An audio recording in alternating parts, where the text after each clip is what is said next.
আসসালামুয়ালাইকুম। Hey hello and what's up guys.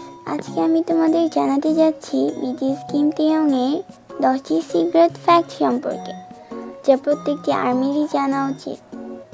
আমি sure যে এই ফ্যাক্টগুলোর মধ্যে অধিকাংশ ফ্যাক্টই তোমাদের অজানা। ভিডিওটি অনেক বেশি ইন্টারেস্টিং হতে যাচ্ছে। So are you ready? Let's start the video.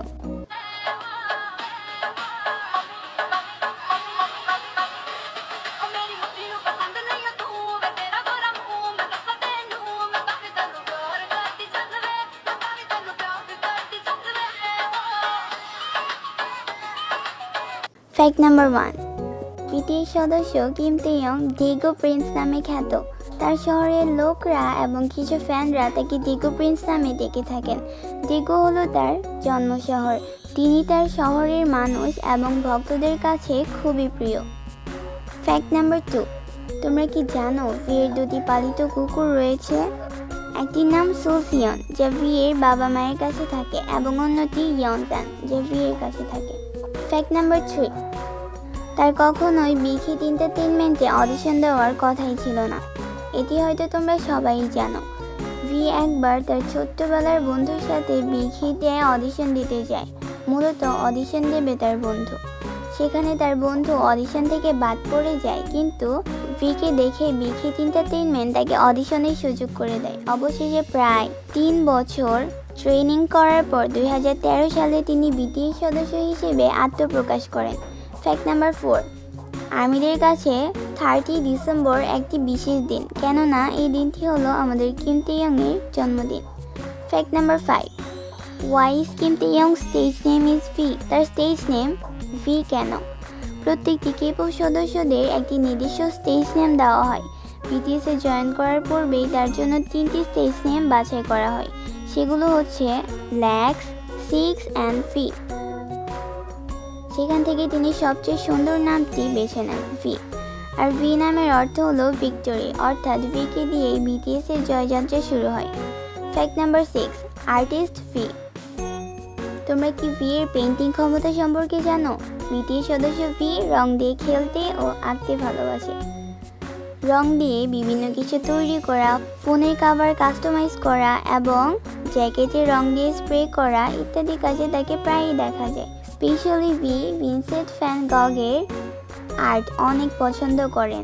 তার অফিসিয়াল টুইটার অ্যাকাউন্টেও তিনি তার পছন্দের ভিডিওগুলো শেয়ার করে থাকেন। Fact number 7। BTS member V একটি গিনিস ওয়ার্ল্ড রেকর্ডও করেছেন। মাত্র 43 মিনিটে 1 মিলিয়ন ফলোয়ার্স অর্জন করে ভেঙে দিয়েছেন সবচেয়ে দ্রুত 1 মিলিয়ন ফলোয়ার্স অর্জনের রেকর্ড। মাত্র 52 মিনিটে সেই সংখ্যা দাঁড়িয়েছে 10 মিলিয়নেরও বেশি। Fact number 8। ভি কেপপ ছেড়ে দিতে চেয়েছিল। ট্রেনিংয়ে থাকাকালীন সময়ে তিনি অনেক সময়ই কেপপ ছেড়ে দেওয়ার চিন্তা করেন। তোমরা হয়তো জানো, একজন কেপপ গ্রুপের সদস্য হওয়ার জন্য মেম্বারদেরকে টানা কয়েক বছর অনেক কষ্ট করতে হয়। আর ছোট্ট ভি এর ক্ষেত্রে এত কষ্ট করা সাধ্যের বাহিরে ছিল। তাই সে একবার তার বাবাকে কল দিয়ে কান্না করতে করতে বলেছিল সে আর এখানে থাকবে না। তার কথা শুনে তখন তার বাবা বলেছিল, যদি এটা তোমার জন্য বেশি কষ্টকর হয় তাহলে তুমি এটি ছাড়তে পারো। কেপপ ছাড়াও আরও অনেক জব রয়েছে, আমি তোমার জন্য অন্য কোনো জব খুঁজে দিব। তখন ভি কিছুটা বিব্রত বোধ করে। এই কাজে তিনি প্রথমেই হাল ছেড়ে দেবে কেমন দেখা যায়।